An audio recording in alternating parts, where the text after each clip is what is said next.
I think with this latest fiasco concerning the health of Raila Odinga, I've come to realize what it is that started pushing me away from him, because as a political animal I would be a fool not to admit that a lot of the local politics that I still follow and some of the concepts that I have inculcated in my philosophy have come from Raila Odinga. So it was always puzzling to me why all of a sudden, even before the Gen Z riots, I started not to like his politics. Not just because he lost the election for, I don't know, the whatever time. Because all the times I have voted for the candidate chosen by Raila Odinga or Raila Odinga himself. So at some point, I started feeling something was off. I didn't know what until yesterday, or I think earlier today. You know, there's this guy called Jimmy Arianda. I don't know what he does, but I read his posts. So he was talking about the people around Raila Odinga.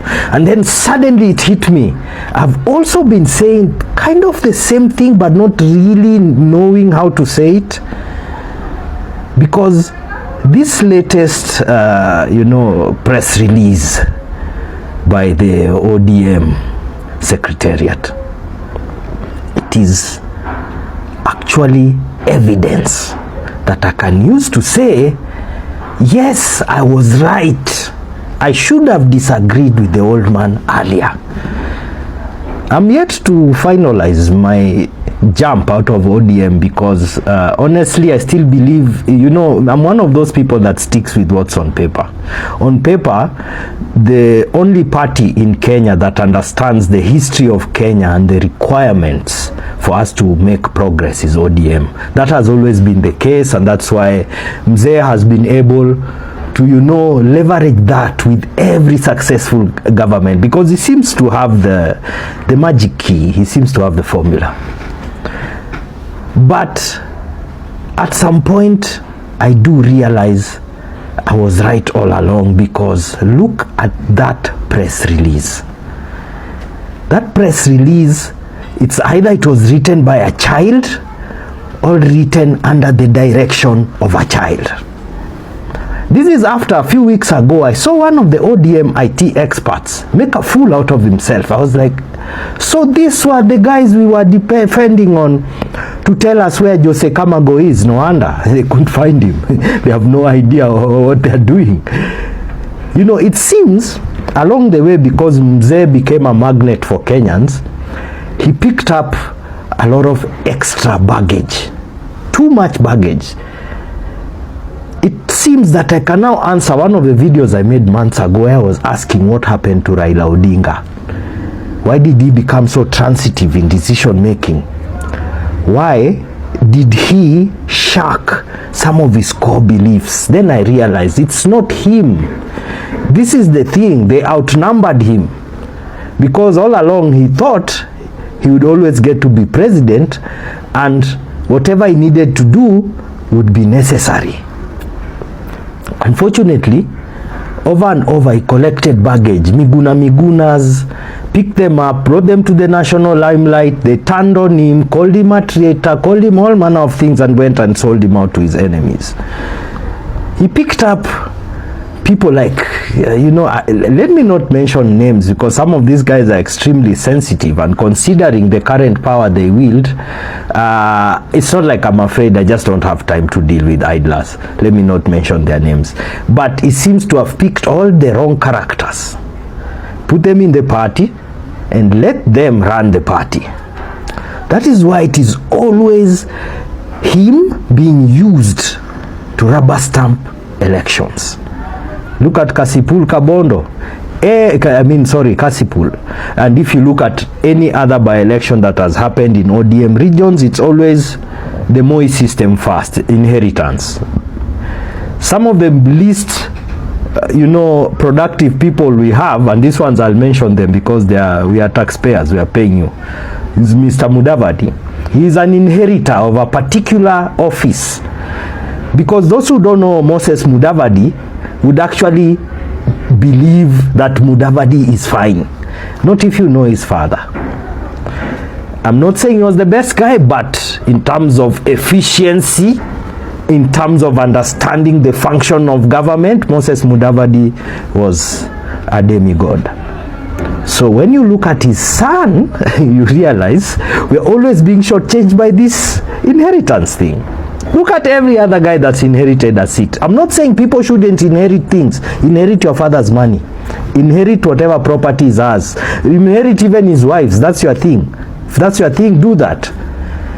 But there shouldn't be that as a party policy, that if our member dies, we give the spouse or the sibling, or it's not inherit. This is not a monarchy, a monarchical system. This is not a monarchy.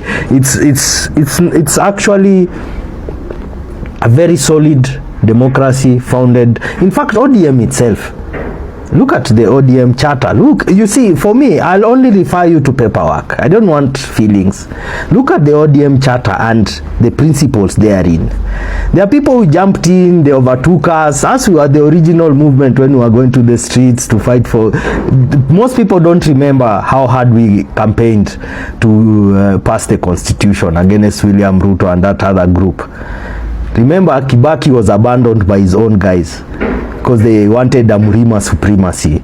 So the problem has always been that. And Raila Odinga managed to convince the rest of the country. And when we came together, there are those principles that we agreed on.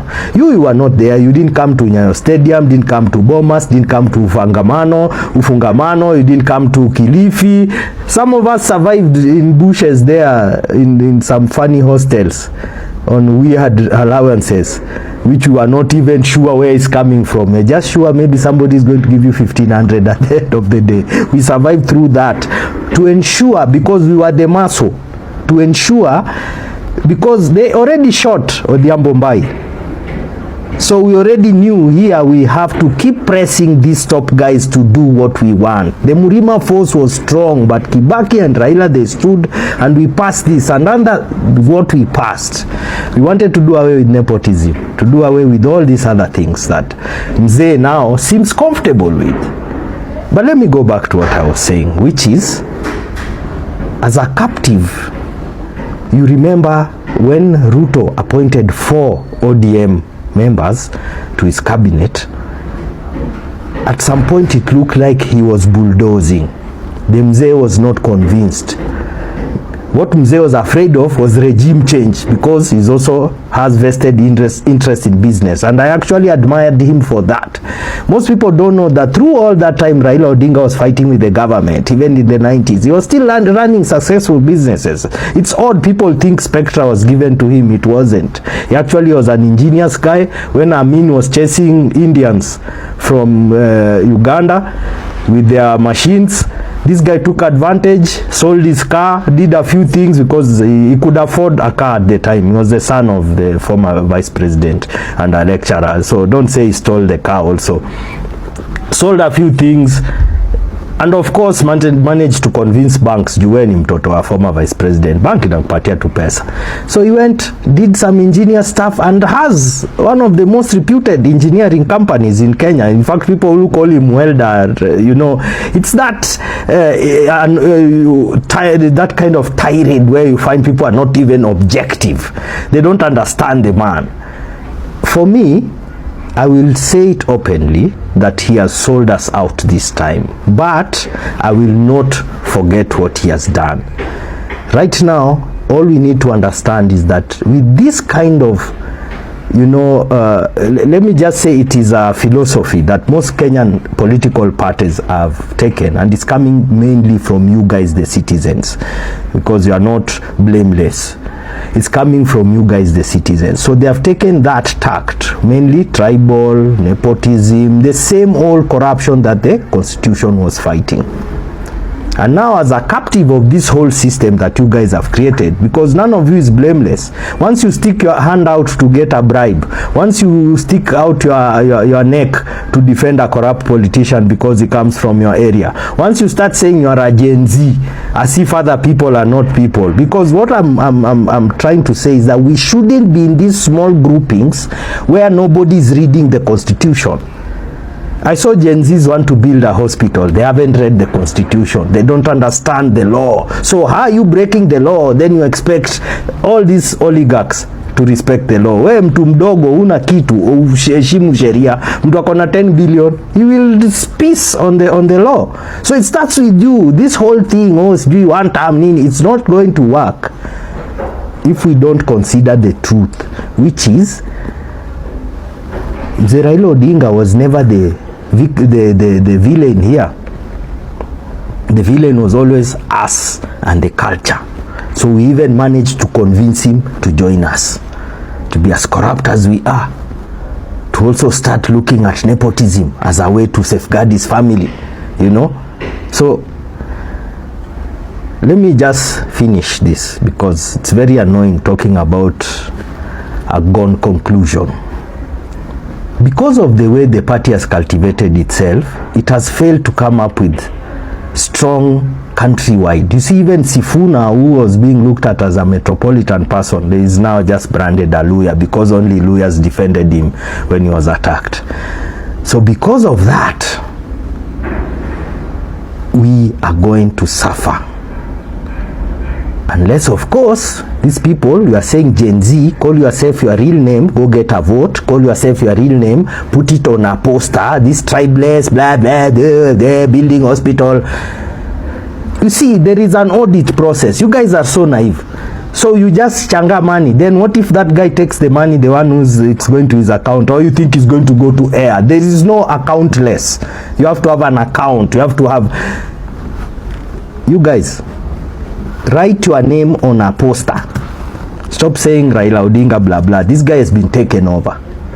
Write your name on a campaign poster. Write your name on a voters register. Those are the only things that are important in this country. As for Raila Odinga, if he's sick, he's sick. If he's not sick, he's not sick. It's not something to discuss. It's not a political discussion. Health is a political discussion only when it comes to the budget of the country. Personal health, hata wewe uko na miaka 18 saa hii unaweza gongwa na gari uvunjike mguu, you have a health crisis. So stop assuming that because somebody is old and is your political opponent, you are going to try to kill him. You are going to say he should die. And anyway, if he dies, because of the failures of the party, maybe the party will break apart. They have no significant leaders, and Kenya will still be there. It just depends on if you guys are strong enough to keep it, because you think you are old, you are privileged. Even our politicians, that's what they think. Look at the secretariat for Raila. They gave that letter out to the public. Think about it. Somebody who earns over 500,000 shillings a month, somebody very important in this country, wrote that and put it out to the media. Fikiria mahali mko mzee.